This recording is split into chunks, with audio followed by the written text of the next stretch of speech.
Dengarkanlah panggilan ibadah yang terambil dari Ibrani 4 ayatnya yang ke-14 hingga 16.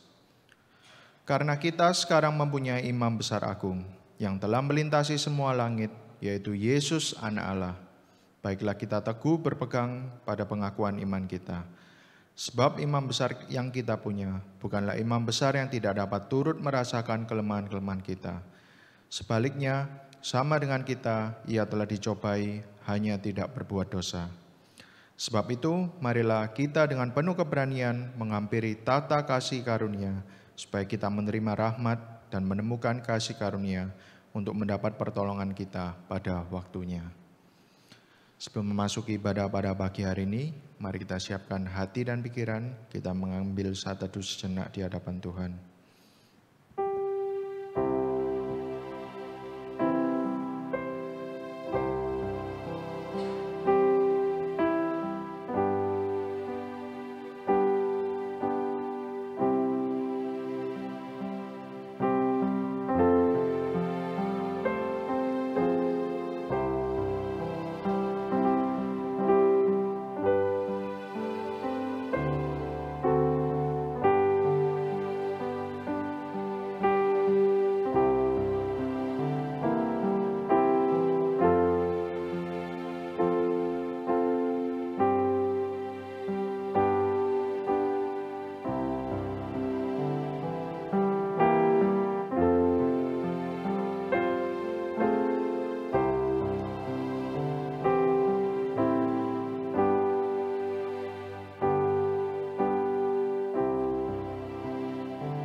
Pertolongan kita datangnya dari Allah yang menciptakan langit dan segala isinya, dan yang tidak pernah meninggalkan hasil perbuatan tangannya.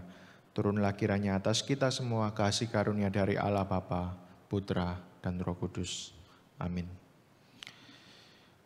Shalom jemaat yang terkasih. Di pagi yang indah ini, mari kita memberikan pengagungan dan penghormatan hanya bagi Allah Tritunggal. Hormat bagi Allah Bapa.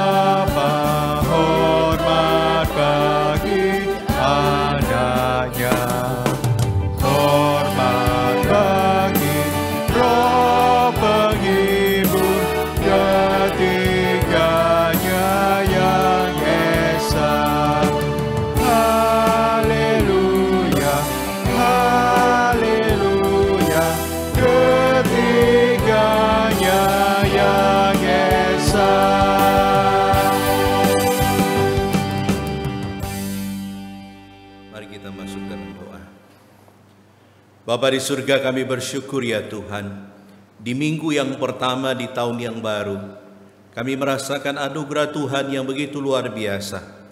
Tak henti-hentinya kasih setia Tuhan baru selalu tiap pagi. Kami bersyukur ya Tuhan, jika dalam minggu-minggu ini ada hal yang kami lakukan yang mungkin melanggar daripada firman Tuhan. Ampunilah kami jika lewat perkataan kami menyakiti hati Tuhan dan sesama. Ampuni kami jika lewat pikiran kami memikirkan yang tidak berkenan di hadapan Tuhan. Ampuni kami jika lewat tindakan kami melakukan sesuatu yang mengecewakan hati Tuhan dan sesama. Dan ampuni kami jika kami belum memberitakan Injil. Ampuni kami jika kasih kami belum sungguh-sungguh. Ampuni kami jika kami belum memikirkan orang lain. Karena itu Tuhan tolong kami untuk kami sungguh-sungguh melakukan firman Tuhan. Selidiki hati kami, selidiki pikiran kami, supaya kami sungguh-sungguh diperkenan oleh Tuhan lewat ibadah pada siang hari ini. Hadirlah dan berkatilah setiap kami ya Tuhan. Demi nama Tuhan Yesus, kami berdoa dan mengucap syukur. Amin. Jemaat dipersilakan duduk. Mari dengan segenap hati kita mau datang ke hadirat-Nya. Menaikkan syukur hanya baginya. Kita mau sujud menyembah, meninggikan dan mengagungkan Dia. Kemuliaan hanya bagi nama-Nya.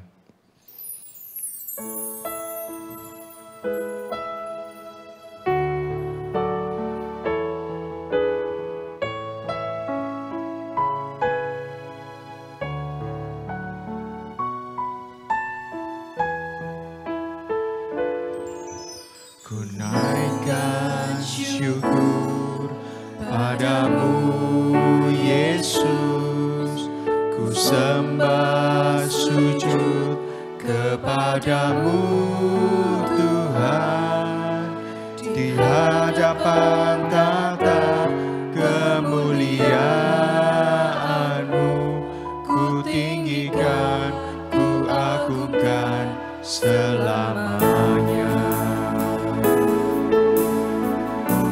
Ku naikkan syukur padamu Yesus, ku naikkan syukur padamu Yesus, ku sembah sujud kepadamu Tuhan, di hadapan tata kemuliaan-Mu, ku tinggikan, ku agungkan selamanya. Segala puji syukur bagimu, ku tinggikan namamu selalu. Kemuliaan hanya bagimu, terpujilah namamu.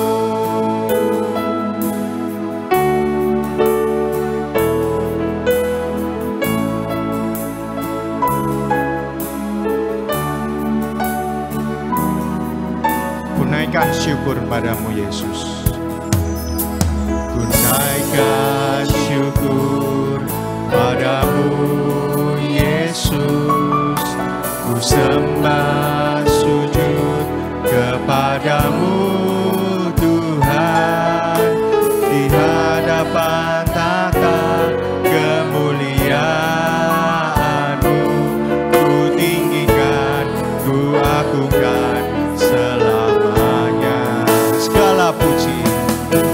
Segala puji syukur bagimu, ku tinggikan namamu selalu. Kemuliaan hanya bagimu, terpujilah namamu.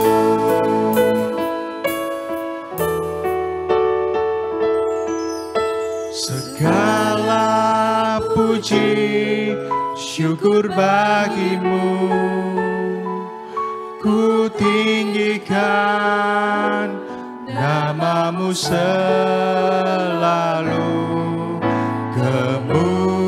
Kemuliaan hanya bagimu, terpujilah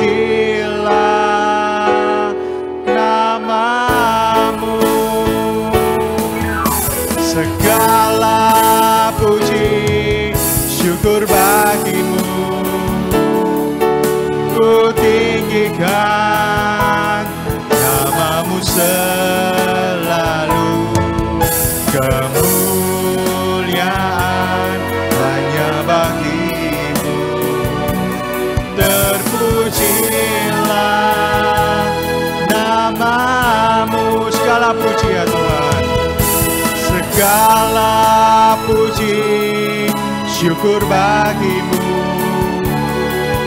ku tinggikan namamu selalu. Kemuliaan hanya bagimu, terpujilah namamu, terpujilah namamu, terpujilah namamu, terpujilah namamu.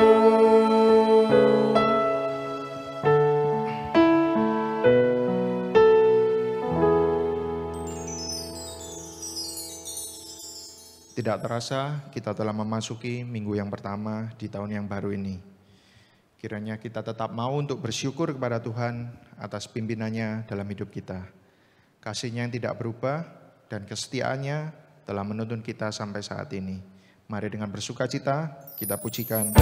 Ku pujimu Tuhan.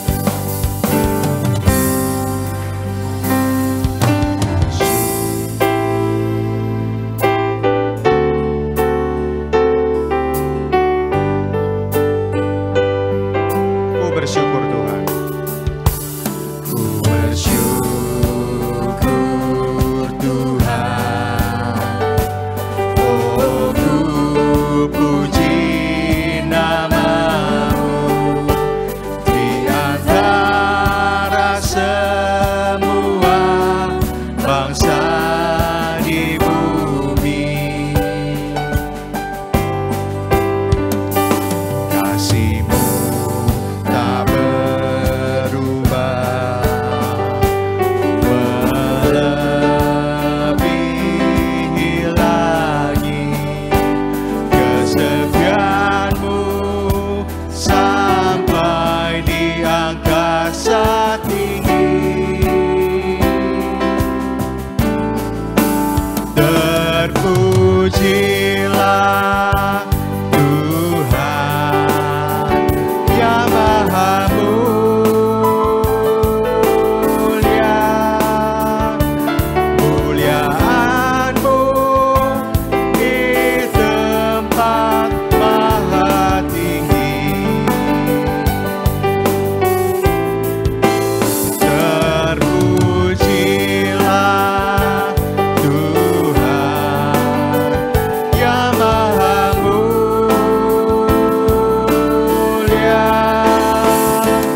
Muliaan-Mu di tempat maha tinggi. Kita ulangi pujian ini. Ku bersyukur Tuhan. Oh, ku puji nama-Mu di antara semua bangsa di bumi. Kasih-Mu tak berubah, melebihi lagi kesetiaan-Mu sampai di angkasa tinggi.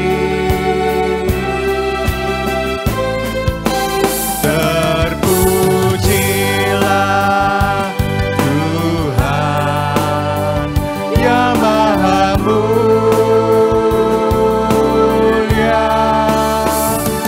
Muliaan-Mu di tempat maha tinggi.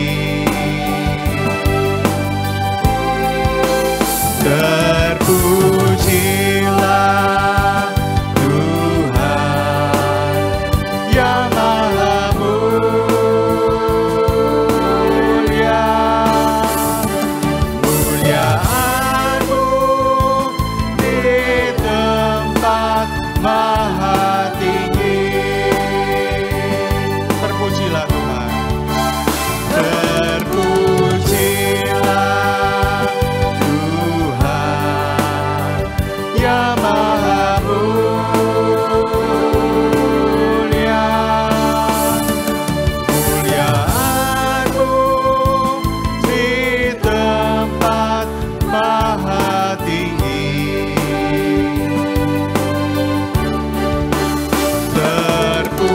Terpujilah Tuhan yang Maha Mulia.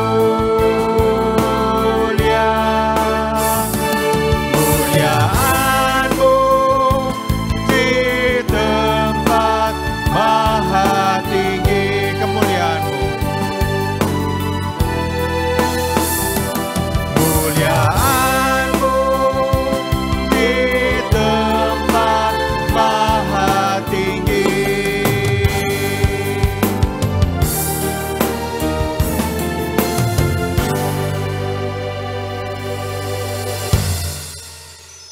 Hanya Yesus satu-satunya jalan kebenaran. Dia telah menyelamatkan kita memberi kita hidup dan pengharapan. Kiranya kita mau untuk selalu hidup di dalam Dia. Bersama kita siapkan hati untuk menyambut firman Tuhan. Kita pujikan, Ku hidup bagimu.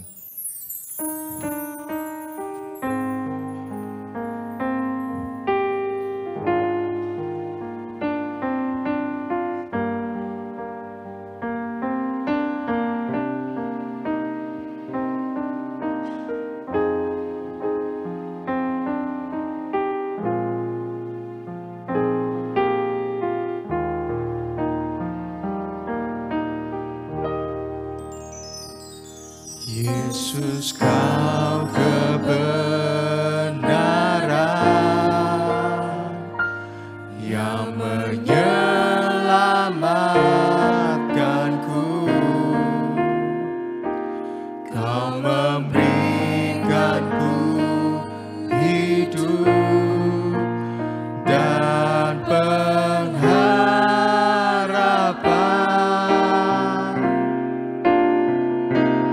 Ku ikut kehendak-Mu,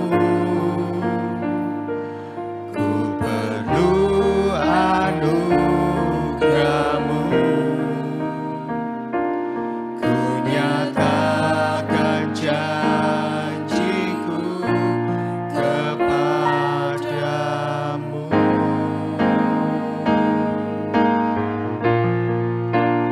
Kalau ku hidup bagimu, hatiku tetap menyembah-Mu. Dunia tak bisa menjauhkanku dari kasih-Mu. Selama ku hidup bagimu, mataku tetap memandang-Mu. Dunia tak bisa menjauhkanku dari kasih-Mu. Yesus, Kau benar. Yesus, Kau kebenaran yang menyelamatkanku. Kau memberikanku hidup dan pengharapan.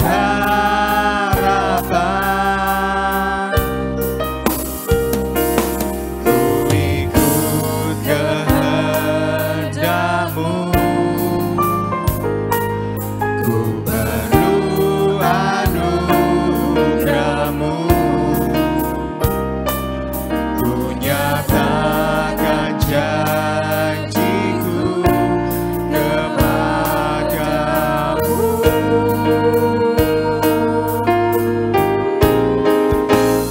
Kalau ku hidup bagimu, hatiku tetap menyembah-Mu. Dunia tak bisa menjauhkanku dari kasih-Mu. Selama ku hidup bagimu, mataku tetap memandang-Mu. Dunia tak bisa menjauhkanku dari kasih-Mu. Jemaat, saya undang berdiri. Kalau ku hidup bagimu, hatiku tetap menyembah-Mu. Dunia tak bisa menjauhkanku dari kasih-Mu.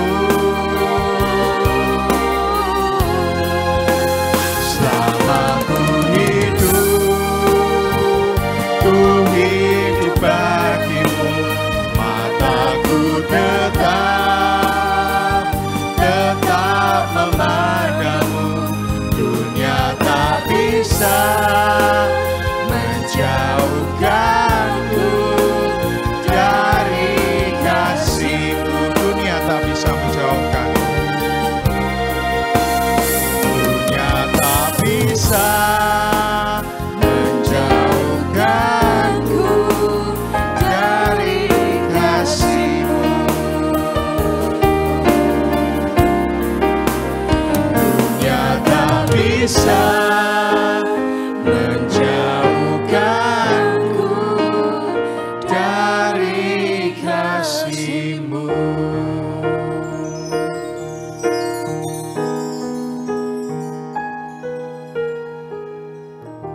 Benar ya Tuhan, dunia tidak bisa memisahkan kami dari kasih-Mu. Dan Roma pasal 5 ayat 9 mengatakan bahwa setiap orang yang percaya kepada Engkau, dia pasti akan diselamatkan. Tidak berkata mudah-mudahan, tapi pasti akan diselamatkan. Dan tidak ada satupun yang dapat memisahkan kami dari kasih karunia Tuhan. Karena itu Tuhan, kami bersyukur memasuki tahun yang baru. Di minggu yang pertama di tahun ini, kami mengawalinya dengan mendengarkan firman Tuhan. Kami mengawalinya dengan mensendengkan telinga kami untuk mendengar dan untuk menyaksikan apa yang Tuhan mau kerjakan dalam hidup kami. Karena itu berkati hamba-Mu, urapi dia dengan kuat kuasa-Mu, sehingga setiap firman yang keluar dari mulut bibirnya dapat memberkati setiap kami. Hamba ikat dan hamba hancurkan segala kuasa kegelapan yang mengganggu, dan biarlah Kau hadir tengah-tengah kami. Dengar doa kami demi nama Tuhan Yesus kami berdoa. Amin. Silakan duduk. Shalom Bapak Ibu. Apa kabar Anda hari ini? Luar biasa. Luar biasa ya. Meskipun banyak yang sakit tetap luar biasa. Amin ya. Sekarang banyak sekali yang sakit ya karena cuaca. Bapak Ibu, saya akan mengajak saudara membuka firman Tuhan di dalam tema yang kita akan bahas, Efesus pasal yang kelima. Efesus pasal yang kelima.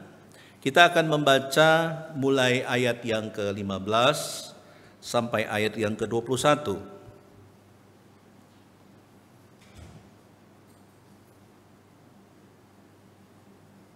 Kalau sudah mendapatkan, mari kita akan membaca firman Tuhan ini bersama-sama mulai ayat 15 ya. 1, 2, 3. Karena itu perhatikanlah dengan seksama bagaimana kamu hidup. Janganlah seperti orang bebal, tetapi seperti orang arif, dan pergunakanlah waktu yang ada, karena hari-hari ini adalah jahat. Sebab itu janganlah kamu bodoh, tapi usahakanlah supaya kamu mengerti kehendak Tuhan. Dan janganlah kamu mabuk oleh anggur, karena anggur menimbulkan hawa nafsu. Tetapi hendaklah kamu penuh dengan roh. Dan berkata-katalah seorang kepada yang lain dalam mazmur, kidung puji-pujian, dan nyanyian rohani. Bernyanyi dan bersoraklah bagi Tuhan dengan segenap hati. Ucaplah syukur senantiasa atas segala sesuatu dalam nama Tuhan kita Yesus Kristus kepada Allah dan Bapa kita. Dan rendahkanlah dirimu seorang kepada yang lain di dalam takut akan Kristus. Demikian pembacaan firman Tuhan. Bapak Ibu yang dikasihi oleh Tuhan, suatu hari di sebuah gereja tidak terlalu besar ya, mengundang seorang pembicara untuk datang ya. Dan ketika pendeta yang datang itu ternyata seorang pendeta yang sudah umur, sudah tua gitu ya. Lalu ketika akan memulai khotbahnya, dia bertanya, apakah Bapak Ibu tahu apa yang mau saya khotbahkan? Lalu semuanya hening saudara ya. Lalu tidak lama kemudian Pak Pendeta itu meninggalkan mimbar lalu dia pulang. Ya. Lalu majelis ini bingung, kenapa pendeta ini kok meninggalkan gitu ya. Diundang lagi yang kedua kali ya. Sama waktu memulai khotbah, pendeta itu ngomong, apakah Bapak Ibu tahu apa yang saya mau khotbahkan? Nah lalu mereka menjawab, tidak tahu. Lalu pendeta itu bilang, kalau tidak tahu kenapa undang saya? Dia pulang. Wah majelisnya ini penasaran ya. Kalau gitu kita atur strategi, yang sebelah sini bilang tidak tahu, yang sebelah sini bilang tahu ya. Lalu diundang lagi pendeta tua itu datang dan sebelum membuka Alkitab dia tanya, apakah Bapak Ibu tahu apa yang saya mau sampaikan? Sini bilang, tahu. Ada yang bilang, tidak tahu. Lalu dia mengatakan apa? Tolong yang tahu kasih tahu yang belum tahu ya. Lalu dia pulang saudara ya. Artinya apa saudara? Apakah engkau tahu apa yang mau saya sampaikan pagi ini? Jawab hati-hati loh. Apakah engkau tahu apa yang saya mau sampaikan? Nggak tahu ya. Aku tak boleh. Nah Bapak Ibu yang dikasihi oleh Tuhan, memasuki tahun yang baru ada banyak resolusi bukan yang kita canangkan ya. Ada seorang ibu yang sharing kepada saya, Pak, saya emosional. Jadi ketika saya memasuki tahun yang baru, saya ngomong ke keluarga saya, mulai tahun depan per 1 Januari saya akan lebih sabar. Lalu anaknya bilang, puji Tuhan. Kenapa? Karena mamanya memang terkenal high temper gitu ya. Ketika pergantian tahun, baru pergantian tahun saudara, karena anaknya ini salah meletakkan sesuatu, mamanya langsung marah. Langsung anaknya bilang, sabar, resolusi. Mamanya bilang, belum Januari, enggak apa-apa marah. Terus marahlah mamanya. Lalu kemudian pergantian tahun terjadi, ikut ibadah 1 Januari. Pulang dari gereja sukacita, ya, resolusi pokoknya aku harus lebih sabar. Waktu pulang, habis pulang gereja itu kan cari makan biasanya. Betul enggak? Ada enggak mirip ini? Cari makan biasa pulang ya. Nah, kalau enggak di depan atau di mana begitu ya. Nah, saudara, ketika akan makan itu juga lalu anaknya ini bikin emosi karena makan itu belepotan dan lain sebagainya. Lalu mamanya langsung marah. Ketika mamanya marah, lalu anak yang tertua mengatakan, mama ingat resolusi. Terus mamanya bilang, peduli amat dengan resolusi ya. Langsung dia marah-marah begitu ya. Nah, saudara, itu gambaran daripada manusia secara umum. Apapun yang ditekadkan memasuki tahun yang baru, ya, firman Tuhan katakan ya di dalam Galatia ya, pasal yang kelima ayat 17 dikatakan apa saudara? Sebab keinginan daging berlawanan dengan keinginan roh, dan keinginan roh berlawanan dengan keinginan daging. Karena keduanya bertentangan, sehingga kamu setiap kali tidak melakukan apa yang kamu kehendaki. Atau dengan bahasa sederhana, Paulus ingin katakan bahwa antara kedagingan dengan roh itu sedang bertempur begitu ya. Kita mungkin tahun yang lalu yang sudah kita lewati, kita pengen mau menjadi lebih baik ya. Saya kadang lucu ya, ada misalkan suami istri, ada istrinya berkata, Pak, saya mau lebih rajin baca Alkitab. Lalu kemudian istrinya mulai rajin baca Alkitab. Lalu suaminya mulai menggoda, kamu kok rohani? Kamu kok rohani, tambah rohani. Saya mau tanya, orang tambah rohani bagus enggak? Enggak pernah doa, langsung doa, bagus enggak? Bagus. Tapi ingat, jangan kekencengan. Ya, kalau orang itu berubahnya itu terlalu ekstrim, biasanya itu tidak akan bertahan lama. Kalau saudara pernah naik gunung, ya, orang yang pengalaman naik gunung, dia akan start itu dengan pelan, slow. Tapi kalau orang itu tidak pengalaman, waktu pertama naik dia akan lari. Saya jamin hanya 15 menit, 20 menit dia akan berhenti, dan sisanya dia akan sudah tidak ada napasnya ya. Artinya apa saudara? Tahun ini masih panjang. Berarti Natal berapa hari lagi? 2025. Masih lama sekali ya. Dan makin banyak atau masih banyak yang harus kita jumpai ya. Itulah kenapa saudara dikatakan bahwa kerap kali keinginan kita berbeda dengan apa yang kita lakukan. Mungkin kita ingin lebih rajin untuk datang ke gereja, tidak bolos-bolos, itu resolusinya. Atau ada yang mungkin berkata tahun 2024 yang lalu, aku akan lebih mengandalkan Tuhan.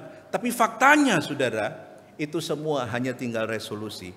Itulah kenapa saudara, dalam Efesus pasal yang kelima, firman Tuhan mengatakan, karena itu perhatikanlah dengan saksama bagaimana kamu hidup, ya. Bagaimana kamu hidup? Kata yang dipakai di situ adalah kalau diterjemahkan artinya berjalan ya. Bagaimana kamu berperilaku ya. Jadi firman Tuhan ini dikatakan Rasul Paulus mengatakan karena itu perhatikanlah dengan saksama bagaimana kamu hidup. Jadi harus memperhatikan bagaimana engkau menjalani hidupmu. Ya, ada orang yang saya perhatikan menjalani hidup itu dengan dipersiapkan. Ada orang menjalani hidup itu dengan dadakan ya. Saya kadang suka iseng ya perhatikan orang ke gereja ya. Ada orang yang datang benar-benar dipersiapkan dengan baik. Ya, contohnya apa? Saya lihat penampilannya atau apapun yang dilakukan kelihatan kalau dia persiapkan dengan baik. Tapi ada orang yang datang itu dengan kesusu ya. Bahkan kadang ada orang yang datang itu last minute begitu ya. Nah, saudara yang kasih oleh Tuhan, saya tidak tahu apa resolusi Anda di tahun yang baru ini. Tapi firman Tuhan katakan bahwa jadi orang Kristen jangan hanya mementingkan sesuatu yang bersifat kedagingan. Cari duit itu penting. Mendapatkan uang itu penting. Semua orang butuh uang, ya. Seorang biksu pernah mengatakan, uang itu seperti kendaraan. Ya, jadi kalau misalkan kita mencapai sesuatu harus ada media, ya. Kalau kapal, uang itu seperti airnya, gitu ya. Artinya bahwa apa, Saudara? Kita harus menyadari kita berjalan bersama Tuhan itu bagaimana, ya, pengalaman tahun yang lalu. Dan ini menjadi sesuatu yang penting. Coba perhatikan Efesus 2, saya ajak Saudara baca, ya. Ayat 2, di situ dikatakan demikian. Ya.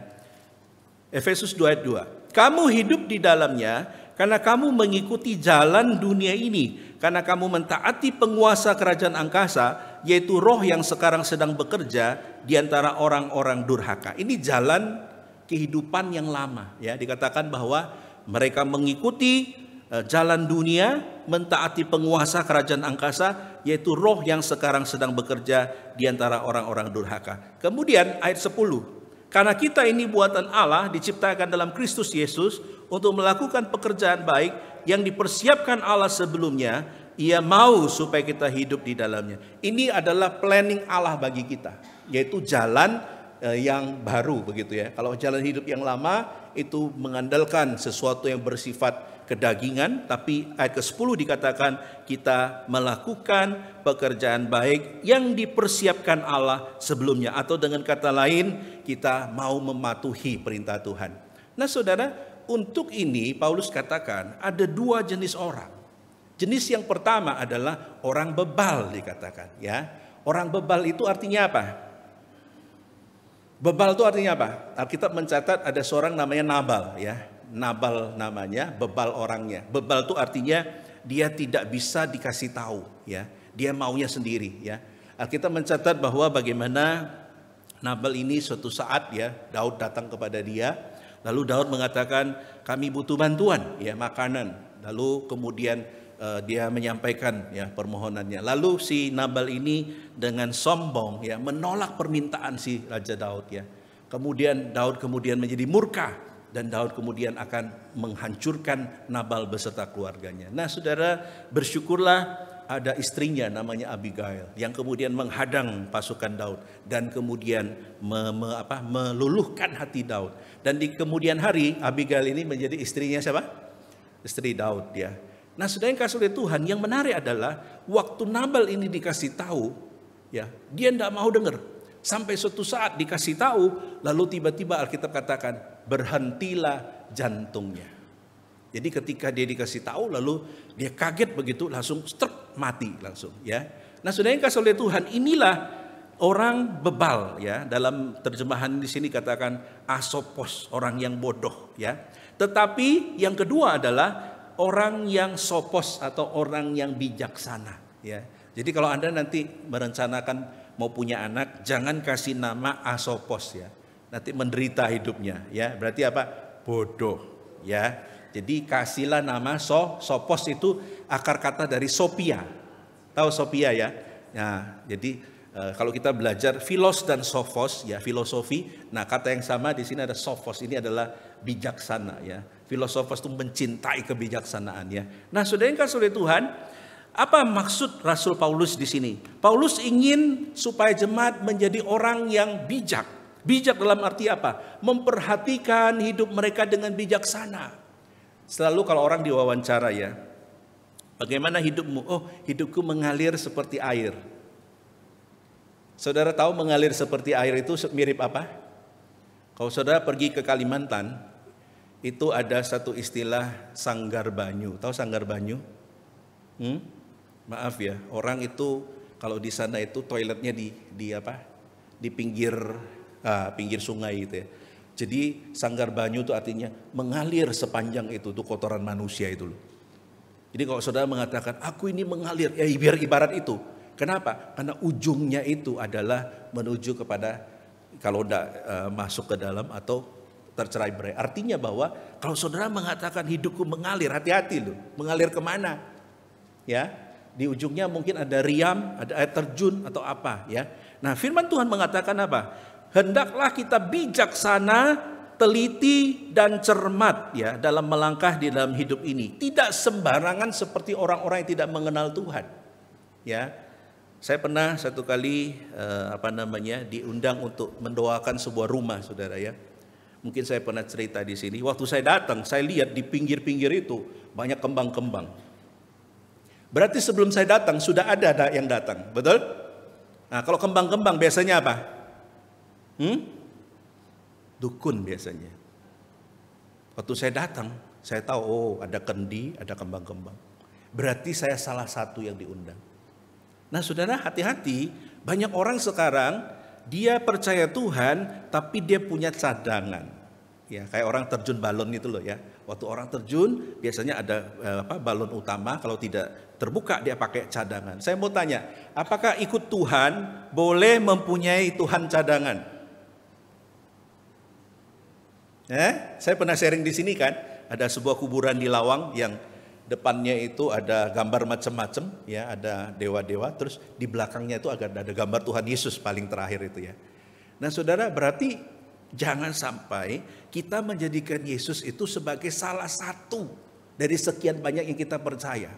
Ya, kadang-kala kita itu bingung ya, dalam kesesakan itu maka kita panggil semua nama. Kan saya pernah sharing juga ketika saya naik pesawat ya, pesawat itu akan menukik turun, lalu saya lihat di sebelah saya, dia membaca doa 5 agama, saudara. Kan di pesawat itu ada panduan doa ya. Dia baca agama 1, agama 2, sampai semua agama dia baca. Itu karena dalam kesesakan, saudara. Nah, saudara, apakah orang Kristen boleh demikian? Tidak boleh. Ya, kita harus, kalau kita memang memilih Kristus, maka kita tidak boleh menambah yang lain. Makanya saudara, di situ dikatakan apa? Pergunakanlah waktu yang ada, karena hari-hari ini adalah apa? Jahat, penuh dosa.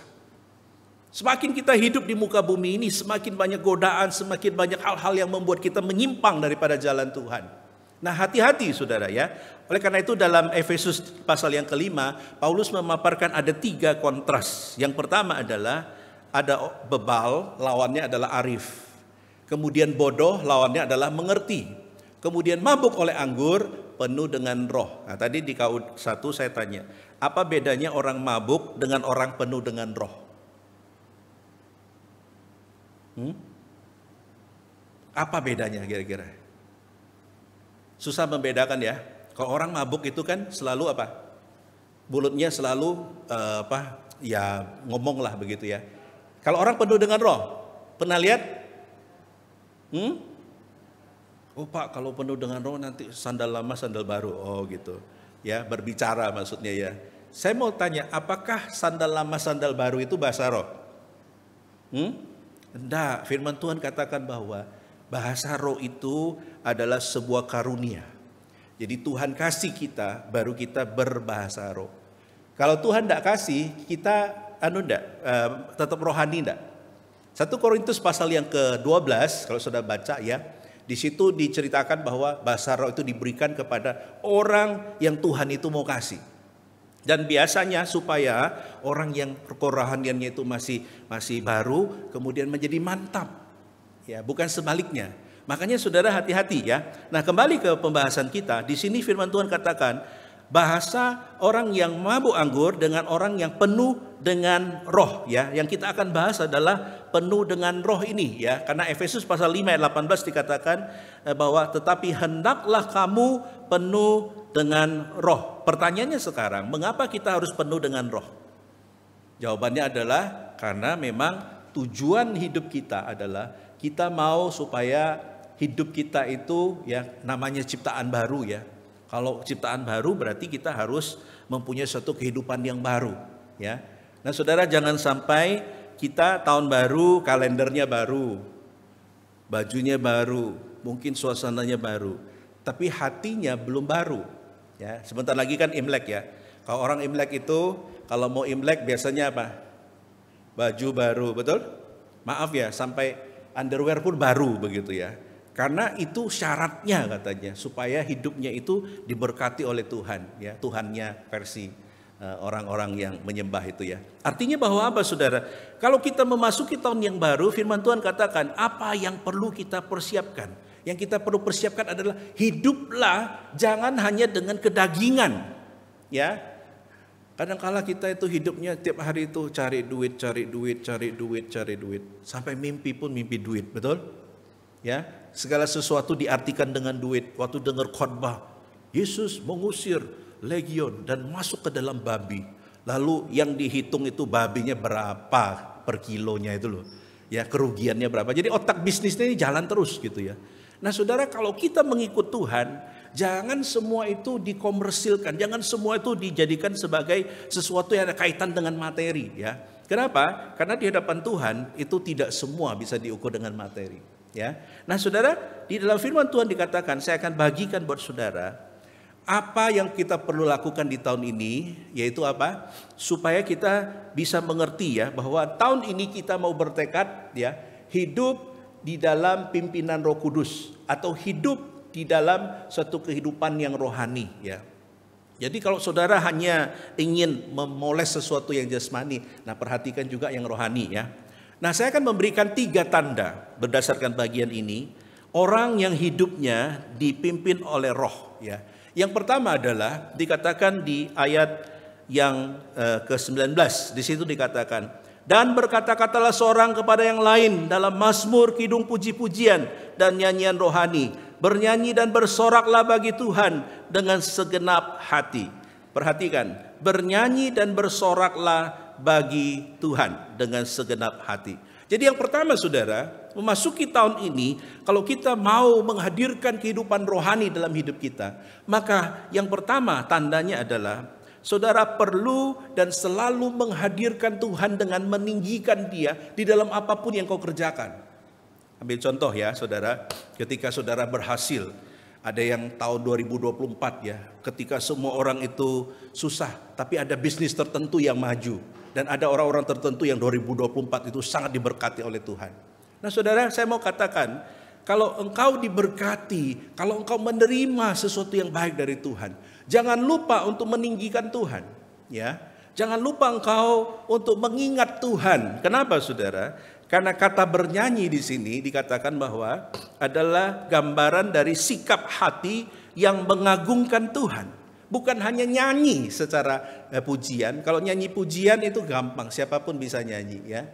Tapi kalau hati yang mengagungkan Tuhan, berarti dia apapun yang dia kerjakan, dia mengagungkan Tuhan. Kalau Anda bisa melewati 2024 dengan kesusahannya, itu semua karena anugerah Tuhan. Amin. Kalau saudara bisa duduk sampai hari ini, mungkin di awal tahun saudara terlilit hutang. Ya. Saudara bingung gimana bisa membayarnya sepanjang tahun. Tapi ketika tutup tahun, Tuhan izinkan Anda bisa melunasinya. Dan ketika menoleh ke belakang saudara mengatakan, luar biasa Tuhan itu. Pujian kepada Tuhan. Ya. Nah, saudara yang kasih oleh Tuhan, kenapa meninggikan Tuhan ini perlu? Karena manusia pada dasarnya suka lupa untuk meninggikan Tuhan. Ya. Kalau suami istri punya anak, lalu anaknya dipuji, anakmu cantik ya.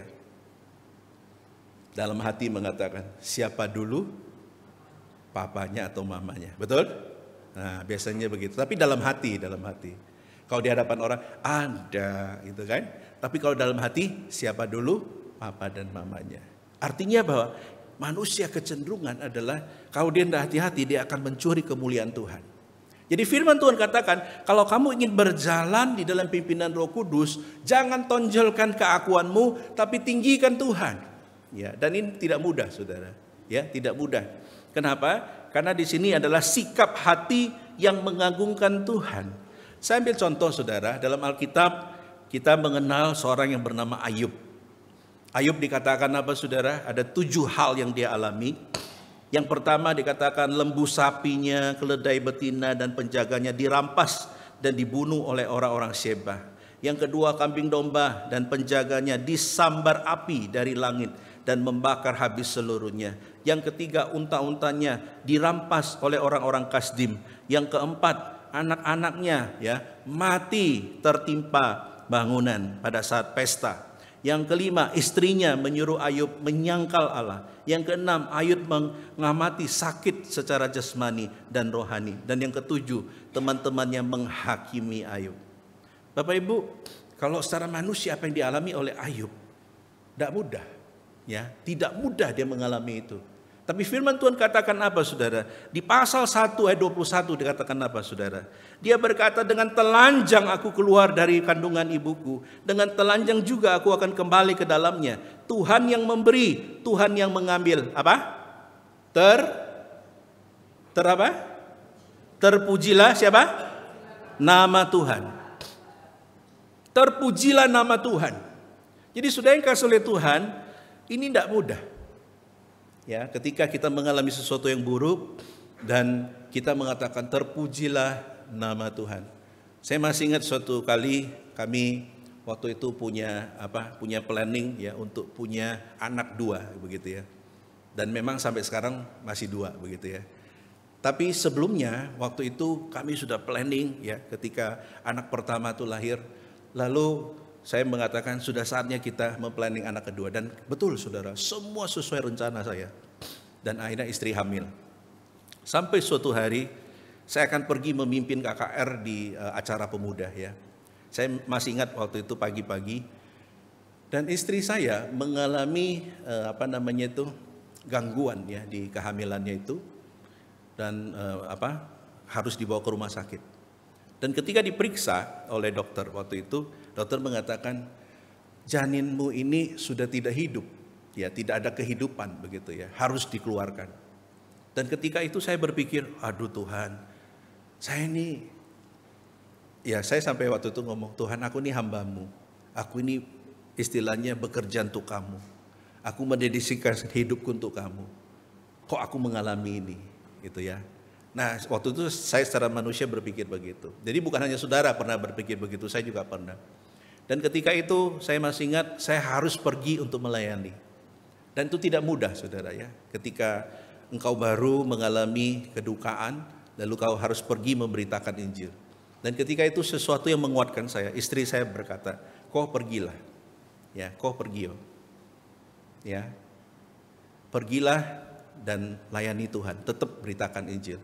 Nah saudara, dan kemudian akhirnya kami bisa melewati masa-masa itu. Ya, dan Tuhan itu begitu baik, 5 bulan kemudian Tuhan memberikan siaran buat kami. Ya.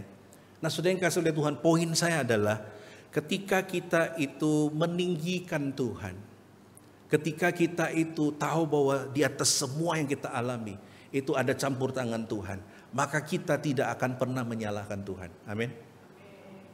Firman Tuhan katakan selai rambut pun tidak akan jatuh ke bumi kalau bukan kehendak Tuhan. Seekor burung pipit pun tidak akan jatuh ke bumi kalau bukan kehendak Tuhan. Artinya Tuhan itu bisa mengatur segala sesuatunya. Jadi kalau Anda menutup tahun 2024 dan berkata, Tuhan kenapa begini? Tuhan planningku A lalu kok terjadi B. Tuhan kok hidupku begini, kamu arahkan ke sini ya. Nah saudara, stop complaining ya. Dan mulai kita berkata, Tuhan di atas semuanya Engkau yang ditinggikan.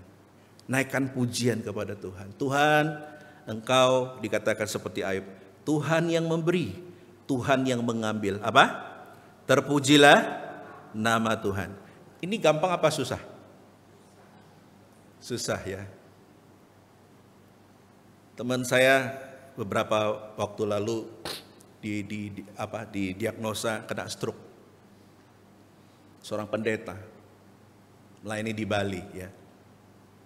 Lalu kena stroke, lalu kemudian sekarang ya mungkin dia sudah tidak bisa banyak berbuat sesuatu. Cuma poin saya adalah jangan Anda berpikir hal-hal buruk itu hanya terjadi di jemaat Anda.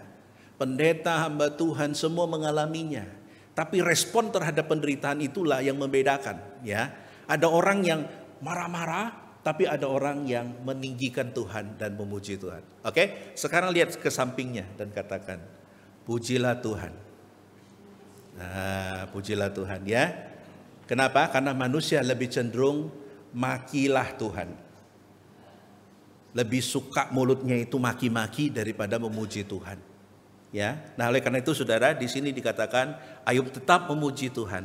Karena itu saudara, di poin yang pertama ini saya dapat menyimpulkan apa saudara?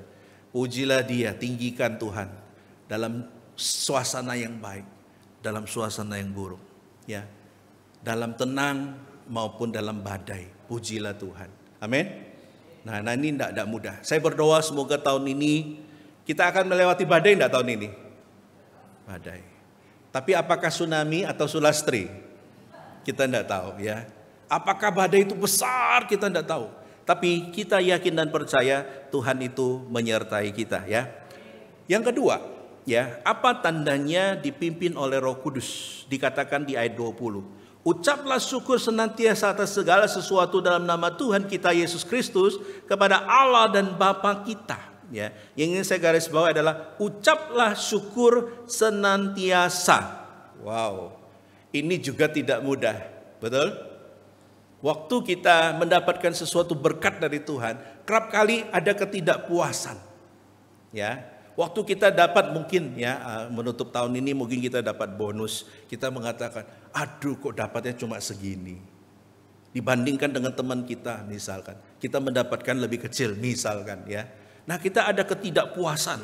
Tapi firman Tuhan katakan orang yang dituntun oleh Roh Kudus dia akan selalu mengucap syukur. Ya, saya masih ingat ya ketika orang itu satu kali dikatakan saya membaca kisah seorang pendeta ya di Amerika. Dikatakan dia itu pendeta itu terkenal dengan ucapan syukur. Satu kali di daerah itu kering, tidak turun hujan. Lalu jemaat itu datang untuk beribadah. Lalu jemaat ingin dengar pendeta ini ngomong apa. Lalu pendeta ini doa begini, Tuhan kami bersyukur Tuhan memberikan kekeringan kepada kami. Supaya dengan kekeringan itu kami dibasahkan oleh kasih karunia Tuhan. Wow, jemaatnya langsung, waduh ini tetap mengucap syukur. Kemudian turun hujan sampai mau banjir. Lalu jemaatnya ingin dengar, ini pendeta ngomong apa lagi ini ya. Tetap bersyukur enggak pendetanya? Tetap. Mungkin saudara mengatakan itu kan pendeta. Ya, enggak, ini bisa terjadi kepada saudara. Lalu pendetanya di doa begini, Tuhan terima kasih karena dengan berlimpahnya air ini engkau membasahi bumi sehingga bumi nanti akan menghasilkan. Wah, jemaatnya bingung, kok enggak sambat sih, ditunggu-tunggu sambatnya ini loh ya. Lalu turunlah salju. Wah, turunlah salju. Saya mau tanya, pendetanya sambat atau bersyukur? Bersyukur. Pendetanya doa begini, Tuhan terima kasih karena dengan salju yang dingin ini membuat kami semua dihangatkan oleh keluarga karena kumpul bersama. Lalu jemaatnya bilang, ih kok enggak sambat-sambat sih ya. Nah saudara pengen saya sebagai gembala Anda lebih banyak sambat atau bersyukur? Bersyukur ya, sama saya juga pengen Anda lebih banyak bersyukur dan bukan sambat, amin. Nanti keluar dapat konsumsi, kopinya kok sama. Minggu lalu kopi ini, minggu sekarang kopi ini. Kalau mau beda, Anda ganti kopinya, ya. Terus dapat biskuitnya. Kok biskuitnya ini lagi? Kalau Anda mau beda, minggu depan beli McDonald. Nah, pasti berubah. Amin. Nah, saudara yang kasih oleh Tuhan selalu mengucap syukur. Kalau konteksnya Efesus di sini, kok bisa Paulus ngomong harus mengucap syukur? Karena kalau saudara baca dari pasal 1 sampai pasal 4 dikatakan, di situ ada banyak alasan untuk bersyukur. Yang pertama, karena sudah ditebus oleh Tuhan Yesus dari dosa, sudah diselamatkan dalam anugerah, sudah tidak ada lagi Yahudi dan non-Yahudi karena sudah menjadi satu, sudah memiliki gereja untuk bertumbuh, sudah diberkati dengan kehidupan sebagai manusia baru, dan yang terakhir telah diberkati dalam semua hal, baik jasmani maupun rohani. Saya mau tanya, Anda mengalami tidak ini? Sudah ditebus? Sudah. Sudah diselamatkan? Sudah. Ada tidak pembedaan Yahudi dan non-Yahudi? Sudah tidak ada ya. Sudah ada gereja? Ada. Sudah diberkati? Tahun 2024 diberkati tidak? Kalau tidak diberkati tidak nongol Anda hari ini, betul tidak? Terus yang terakhir, jasmani rohani diberkati? Iya. Berarti kita juga harusnya mengucap syukur. Ya, makanya saudara, saya kutip apa yang dikatakan oleh seorang penulis ya yang bernama Susan Wood Fisher ya. Dia mengatakan demikian, if God bring you to it, He will bring you through it ya. Jika Tuhan membawa kita pada sesuatu itu, apapun itu, maka Dia juga akan membawa kita melaluinya. Jadi tahun ini akan banyak kejutan-kejutan. Kalau Tuhan mengizinkan kita mengalaminya, maka Tuhan akan memimpin kita melewatinya. Ya, dalam bahasa Yunani ada satu kata yang saya sangat senang, yaitu sunodia. Sunodia itu ada banyak meaning, tapi salah satunya adalah walk beside, ya, berjalan di samping. Itu gambaran seperti seorang bapak yang menuntun anaknya. Jadi berjalan menuntun di samping. Nah saudara, saya berdoa semoga engkau dan saya tahun ini akan berjalan bersama dan di samping Tuhan. Amin. Melewati badai, melewati apapun musim, engkau akan berkata, Tuhan, kalau kamu izinkan saya melalui ini, maka Tuhan akan menyertai saya, ya. Nah karena itu saudara, apa aplikasinya? Itu loh, baca 1, 2, 3. Jangan suka apa? Mengeluh. Coba lihat ke sampingnya dan katakan, ya, jangan suka mengeluh. Silakan. Nah, jangan suka mengeluh. Atau dalam bahasa Jawanya apa? Sambat, ya. Banyak orang suka sambat, ya. Betul enggak? Anak saya pernah cerita, temennya dikasih bekal sama mamanya.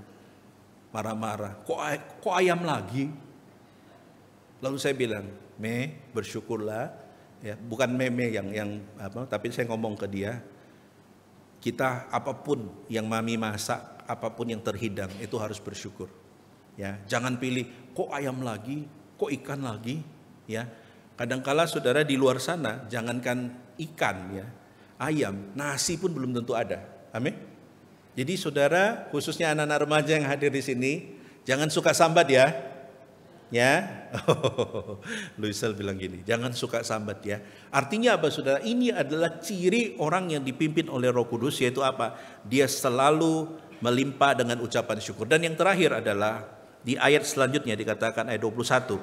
Dan rendahkanlah dirimu seorang kepada yang lain di dalam takut akan Kristus, ya. Rendahkanlah dirimu, ya. Ini berbicara mengenai orang harus rendah hati, saudara, ya. Jadi orang yang hidup dipimpin oleh Roh Kudus, dia tidak menonjolkan dirinya, tapi dia menonjolkan Tuhan. Setelah dia menonjolkan Tuhan, maka dia sadar dirinya di hadapan Tuhan, bahwa kita ini kecil, kita ini lemah, kita tidak berarti, maka kita akan benar-benar tunduk di hadapan Tuhan. Nah, rendah hati ini tidak mudah, saudara, ya. Karena kadangkala kita terpicu menjadi sombong. Tadi di KU1 saya ngomong, lebih banyak orang jatuh dalam dosa di dalam hati. Contoh misalkan, Anda datang ke kebaktian, lalu waktu Anda duduk, Anda lihat ke samping kiri kanan, lihat, ada orang yang mungkin mengenakan baju atau dandanan tertentu. Dalam hati saudara mengatakan, CLE wong iku, aku lo lebih ayu. Dalam hati, bisa enggak itu terjadi? Bisa. Anda dalam perjalanan ke sini, naik mobil, waktu di lampu merah, saudara lihat sebelahnya, mobilnya tuh jelek sekali. Dalam hati saudara mengatakan, LE mobilnya, lebih bagus mobilku. Dalam hati. Saya mau tanya, itu dosa enggak? Bisa kita melakukan itu? Bisa. Atau saudara diberkati banyak, saudara mulai merasa saudara mampu menghadapi 2025. Sehingga enggak pakai biston-bistonan, enggak pakai ibadah-ibadahan. Pokoknya aku masuk tahun baru dengan kekuatanku, misalkan. Oh ingat saudara tadi, ya, orang yang tidak rendah hati, dia akan jatuh, ya. Nah saudara, kalau kita mengingat kebenaran ini, ya, maka kita harus menyadari, Paulus ingin katakan, ini adalah seperti seorang yang dalam posisi yang tinggi, lalu dia mau merendahkan dirinya. Dan ini tidak mudah, ya. Nah saudara yang kasih oleh Tuhan, itulah kenapa cara untuk melatih kita rendah hati adalah bayangkan bahwa Tuhan itu hadir di tengah-tengah kita. Saya mau tanya, waktu kita ibadah ini, siapa yang melihat kita? Ada yang mengatakan Ervin, Pak. Soalnya di absen. Selain Ervin siapa? Yang paling penting itu siapa? Tuhan. Tuhan tahu enggak Anda ngantuk? Ada yang jawab loh, ya. Tuhan marah enggak kalau lihat Anda ngantuk? Jawab sendiri. Hati-hati. Dalam ibadah juga, tadi ada yang mengatakan, Pak, kok yang hadir masih sedikit? Lalu ada yang lain mengatakan, mujizat Tuhan akan terjadi, katanya. Setelah doa itu penuh biasanya, ya. Artinya apa saudara? Tahun 2025, ojo telat. Ya, oke. Katakan ke sebelahnya, 2025 jangan telat, silakan. Oh, ini tekad kita. Kalau telat denda, ya. Kalau telat denda, suami istri, ya, komitmen, ya. Kadang suka, itu loh Pak, aku nunggu dia maca, itu loh. Saling tuding-tudingan. Ya. Nah saudara yang kasih oleh Tuhan, ingat, belajar humble. Kalau Tuhan mengawasi, kita harus belajar hidup dengan sungguh-sungguh. Ya. Nah saudara, saya akan tutup dengan sebuah fakta ya. Saudara tahu Mark Zuckerberg? Mark Zuckerberg ini dikatakan penghasilannya, ini data tahun 2020 ya. Setiap kali dia bangun tidur, itu dia akan untung 4,4 miliar. Enak ya. Misalnya Robi bangun tidur ngeliat, 4,4 miliar loh, rekeningnya tambah. Wah, tidak perlu ke Lombok lagi Pak. Ya. Saya coba hitung, 4,4 miliar US dollar itu kalau dikurskan berapa? 71 miliar ya, betul ya? Sekitar 71 miliar. Kalau salah itu Google yang salah ya. Artinya bahwa apa saudara? Setiap kali bangun tidur kekayaannya bertambah 71 miliar. Wow. Tapi saudara, bagaimana hidupnya? Kemana-mana celana pendekan, kaosan, jalan kaki. Itu loh kayak turis di Kuta itu loh ya. Mobilnya sederhana, makan di pinggir jalan, rumahnya sederhana. Dan yang menarik istrinya itu loh. Dandan enggak istrinya? Jujur saya kaget saudara. Waktu dia modelnya kayak Pukren, betul enggak? Ya, sederhana sekali saudara ya. Dan lebih gila lagi waktu dia ke Indonesia saudara. Apa yang terjadi?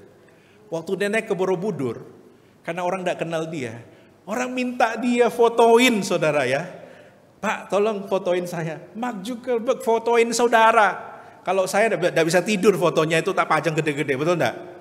Orang saking tidak tahu ya, Pak boleh enggak fotoin saya? Dan dengan senang hati dia fotokan orang itu. Anda pernah ketemu misalkan siapa ya di Indonesia yang kaya itu ya, anaknya Lim Xiao Leong ya, Anthony Salim. Anda suruh dia foto, berani? Yogo? Tidak berani. Tapi karena ini tidak kenal ya. Tapi Mark Zuckerberg itu karena hidupnya sederhana, dia mengiyakan semua dilakukan dengan sukacita. Saya tidak tahu dia agamanya apa ya, tapi ini menempelak kita jadi orang Kristen. Be humble. Berapapun yang kau punya. Jangan semakin kaya engkau semakin sombong, jangan. Tuhan tuh gampang menaikkan orang dan menjatuhkan orang dalam sekejap. Karena itu saudara hati-hati ya. Jadilah rendah hati.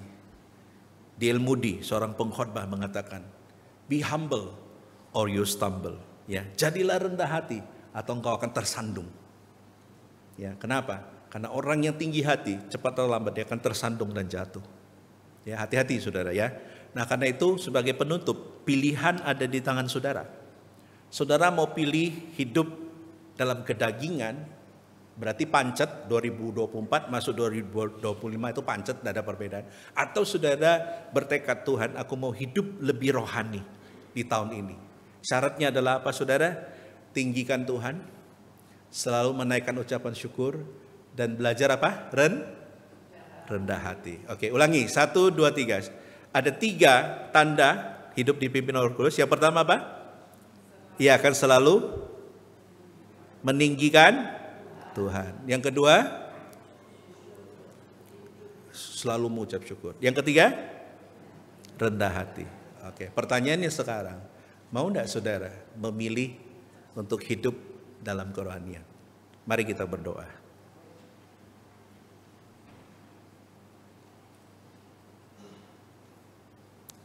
Bapa ampuni kami, jika realitanya kami belum meninggikan Tuhan. Kami belum senantiasa mengucap syukur. Atau bahkan kami belum rendah hati. Tolong kami Tuhan memasuki tahun ini. Bentuk kami. Bila perlu hancurkan kami. Supaya Engkau bisa meng-create kami kembali. Membuat kami menjadi pribadi yang baru. Meteraikan firman-Mu ya Bapa, dan berkatilah setiap kami. Terpujilah nama-Mu, demi nama Tuhan Yesus kami berdoa dan mengucap syukur. Amin. Mari kita bangkit berdiri. Allah kuasa melakukan.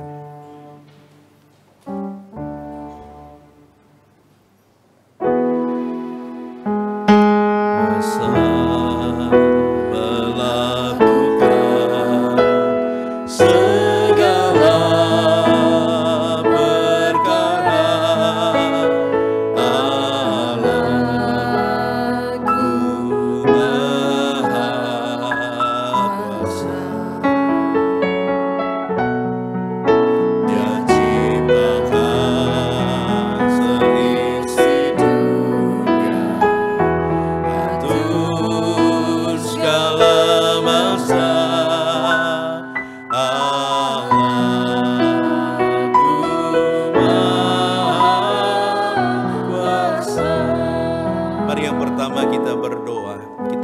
menyebut nama keluarga kita, anak-anak, pasangan kita, maupun sanak famili kita. Kita doakan memasuki tahun yang baru ini, supaya mereka hidup dituntun oleh Roh Kudus. Kita berdoa semoga mereka mempunyai hidup yang meninggikan Tuhan, mempunyai hidup yang mengucap syukur, mempunyai hidup yang rendah hati. Dan biarlah ini sungguh-sungguh dapat menjadi sebuah tekad di tahun yang baru ini, supaya melaluinya engkau akan menjadi pribadi yang hidup lebih rohani, yang tidak hidup dalam kedagingan, yang memilih menjadi orang yang bijak dan bukan orang bebal. Mari kita buka suara, kita berdoa untuk anak-anak, untuk keluarga kita. Mari kita buka suara, kita berdoa. Bapa di surga yang kami sembah dalam nama Tuhan Yesus, kami serahkan untuk seluruh keluarga kami ke dalam tangan Tuhan. Hamba berdoa menyerahkan untuk istri dan kedua anak hamba-Mu. Bila Engkau memberkati ya Bapa, supaya kami sungguh-sungguh dapat belajar meninggikan Tuhan, selalu mengucap syukur dan belajar humble satu dengan yang lain. Dan Tuhan tolong kami tidak mampu berjalan sendiri, tapi Engkaulah Allah yang sunodia itu. Engkau berjalan di samping kami, Engkau berjalan menuntun kami. Engkau Allah yang setia, Engkau Allah yang berfirman dan menggenapinya. Terpujilah nama-Mu ya Bapa. Dengar seru doa kami, demi nama Tuhan Yesus kami berdoa. Yang terakhir, mari kita doakan untuk bangsa dan negara kita. Kita tidak tahu bagaimana arah pemerintahan ini. Kita doakan supaya Tuhan memberikan mereka hati yang takut akan Tuhan, sehingga kehidupan kita tidak tambah hari tambah susah, tapi diberikan satu kesejahteraan. Mari kita berdoa untuk hal ini bersama-sama. Bapa di surga yang kami sembah dalam nama Tuhan Yesus, kami serahkan setiap kami rindu Tuhan, Engkau pimpin sertai ya Bapa tahun ini, tahun yang kami tidak tahu apa yang akan terjadi, akan tapi Engkau berkati supaya Engkau memberikan hati yang takut akan Tuhan kepada pemerintah, kepada semua aparat, dan kepada setiap orang-orang yang mengatur negara ini. Kami serahkan supaya hidup kami tidak tambah hari tambah susah, tapi Tuhan memberikan kesejahteraan dan keadilan sosial bagi setiap orang-orang Indonesia. Kami berdoa Tuhan yang akan pimpin sertai. Dengar doa kami, demi nama Tuhan Yesus kami berdoa. Terima kasih Tuhan untuk penyertaan-Mu. Kami mengawali tahun ini bersama dengan Tuhan, dan biarlah Tuhan memimpin akan langkah hidup kami selanjutnya. Dengar doa kami, demi nama Tuhan Yesus kami berdoa. Amin. Bersama dengan gereja di segala abad dan tempat, mari kita mengaku iman kita. Pengakuan iman rasuli. Aku percaya kepada Allah, Bapa yang Maha Kuasa, Khalik langit dan bumi, dan kepada Yesus Kristus, Anaknya yang tunggal Tuhan kita, yang dikandung dari Roh Kudus, lahir dari anak darah Maria, yang menderita sengsara di bawah pemerintahan Pontius Pilatus, disalibkan, mati dan dikuburkan, turun ke dalam kerajaan maut. Pada hari yang ketiga, bangkit pula dari antara orang mati, naik ke surga, duduk sebelah kanan Allah, Bapa yang Maha Kuasa, dan dari sana Ia akan datang untuk menghakimi orang yang hidup dan yang mati. Aku percaya kepada Roh Kudus, gereja yang kudus dan am, persekutuan orang kudus, pengampunan dosa, kebangkitan tubuh, dan hidup yang kekal. Amin. Silakan duduk, Tuhan memberkati.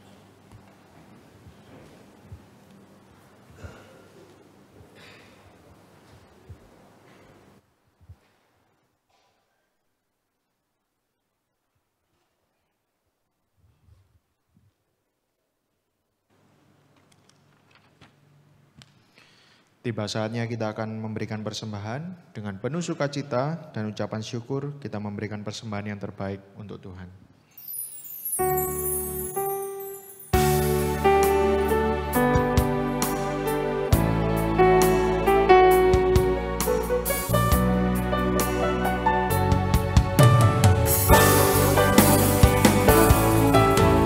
Semusim berlalu, namun Kau selalu peliharaku.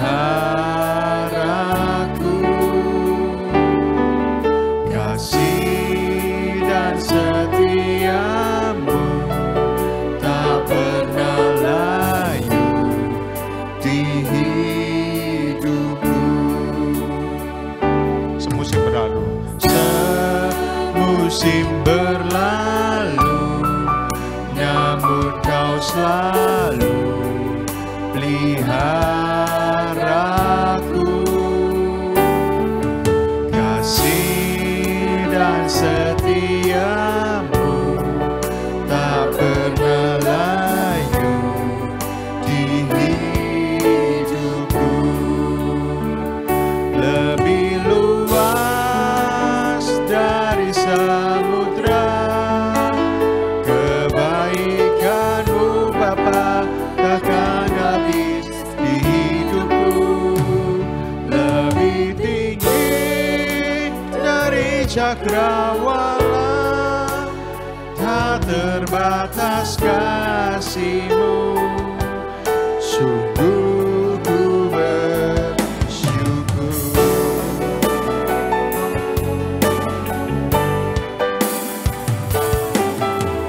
Semusim berlalu, namun Kau selalu peliharaku.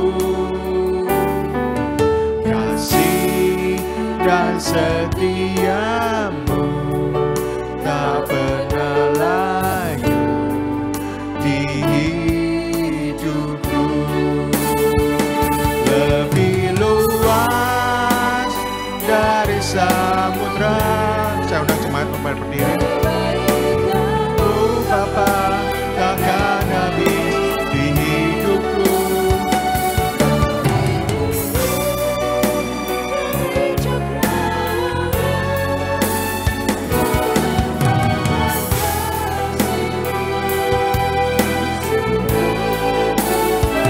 Lebih luas dari samudra kebaikan-Mu Bapa, takkan habis di hidupku. Lebih tinggi dari cakrawala, tak terbatas kasih-Mu. Sungguh ku bersyukur. Tak terbatas kasih-Mu. Sungguh ku bersyukur. Tak terbatas kasih-Mu. Sungguh ku bersyukur.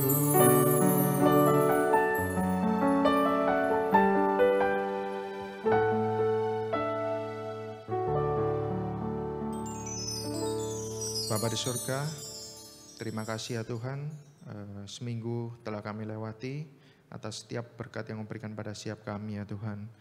Saat ini kami telah memberikan persembahan, kiranya Kau mau menyucikan, menggunakannya untuk memperluas kerajaan-Mu ya Tuhan. Juga Kau mau menggunakan untuk setiap tangan para pengurus untuk dapat mengolahnya dengan baik. Terima kasih ya Tuhan, hanya dalam nama Tuhan Yesus kami telah berdoa. Amin.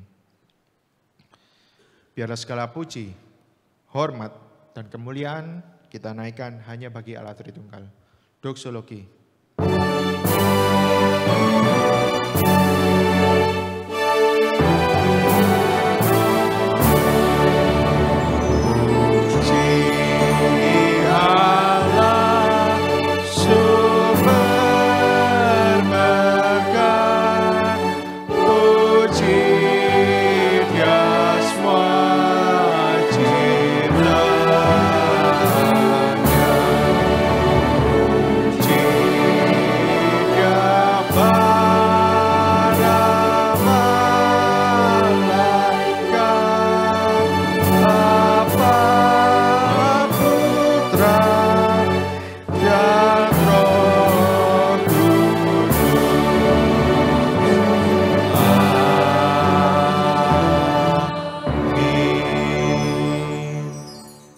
Jemaat yang dikasihi oleh Tuhan, pulanglah, lakukanlah kebenaran firman Tuhan, dan jadilah berkat.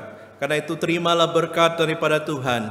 Kiranya kasih karunia daripada Allah Bapa, kekuatan dan penopangan dari Tuhan kita Yesus Kristus, anugerah dan penghiburan dari Allah Roh Kudus akan memampukan saudara dan saya untuk sungguh-sungguh berkomitmen hidup lebih rohani sepanjang tahun ini, mulai saat ini sampai selama-lamanya.